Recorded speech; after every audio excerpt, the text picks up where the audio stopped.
তার দাদা কবির উদ্দিন আহমেদ খান ছিলেন আসাম বেঙ্গল সিভিল সার্ভিসের ডেপুটি কালেক্টর ও প্রথম শ্রেণীর ম্যাজিস্ট্রেট। দাদার বাবা খান বাহাদুর নাসির উদ্দিনও ছিলেন অবিভক্ত ভারতের একজন ডেপুটি ম্যাজিস্ট্রেট ও ডেপুটি কালেক্টর। আর তার নিজের পিতা ডক্টর শফিক আহমদ খান ছিলেন ঢাকা বিশ্ববিদ্যালয়ের প্রাণ রসায়ন বিভাগে প্রথম শ্রেণীতে প্রথম স্থান অর্জনকারী শিক্ষার্থী, যিনি পরে পাকিস্তান সুপিরিয়র ফরেস্ট সার্ভিসে ক্যাডার হিসেবে চাকরি করেন। চট্টগ্রামের লোহাগড়া উপজেলার বিখ্যাত চুন্তি গ্রামের সম্ভ্রান্ত সে পরিবারের সন্তান ডক্টর নিয়াজ আহমদ খান।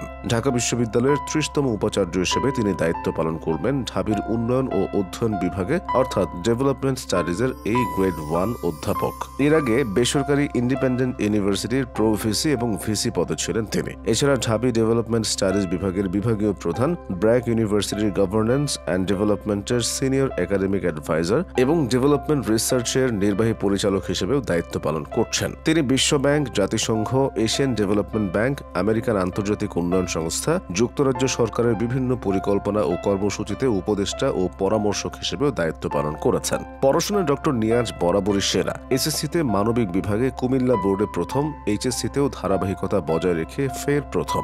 মজার বিষয় হলো ঢাকা বিশ্ববিদ্যালয়ের এই শিক্ষক ঢাবিতে পড়েননি। ইন্টারের পর ভর্তি হন চট্টগ্রাম বিশ্ববিদ্যালয়ের পাবলিক অ্যাডমিনিস্ট্রেশন বা লোক প্রশাসন বিভাগে। সেখানেও অনার্স মাস্টার্সে প্রথম। কমনওয়েলথ স্কলারশিপ নিয়ে পিএইচডি করেন যুক্তরাজ্যের ইউনিভার্সিটি অব ওয়েলসে। পরবর্তীতে পোস্ট ডক্টরাল গবেষণা সম্পাদন করেন যুক্তরাজ্যের অক্সফোর্ড ইউনিভার্সিটি, সোয়ানসি বিশ্ববিদ্যালয় এবং এশিয়ান ইউনিভার্সিটি অব টেকনোলজিতে। রাজনীতি বিমুখ শিক্ষক হিসেবেই ঢাকা বিশ্ববিদ্যালয়ে পরিচিত ছিলেন অধ্যাপক নিয়াজ আহমদ। কোন দলের রাজনৈতিক সভা সমাবেশে তাকে কখনো দেখা যায়নি। সমাজের সব ক্ষেত্র এবং পেশায় অস্বাভাবিক রাজনৈতিককরণ তাকে পীড়িত করে। সবসময় তিনি প্রাধান্য দিয়েছেন একাডেমিক কার্যক্রমকে। তার মতে, একজন শিক্ষক আজীবনী ছাত্র, তাকে নতুন নতুন জ্ঞান নিতে হবে, নিজেকে ঝালাই করতে হবে প্রতিনিয়ত।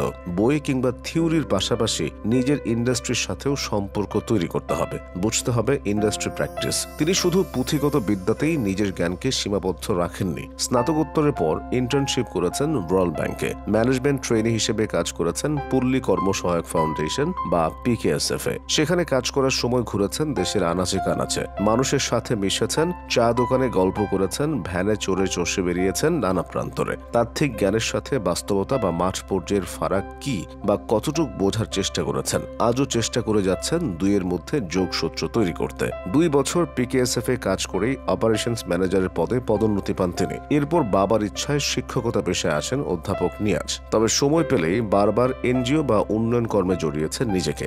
তার মতে, অর্থনীতি বুঝতে হলে মানুষকে বুঝতে হবে, তাদের যাপিত জীবন কাছ থেকে দেখতে হবে, কি তাদের অভ্যাস, আয় ব্যয়ের প্যাটার্ন সবই আন্তরিকতার সাথে উপলব্ধি করার চেষ্টা চালিয়ে যেতে হবে নিরন্তর।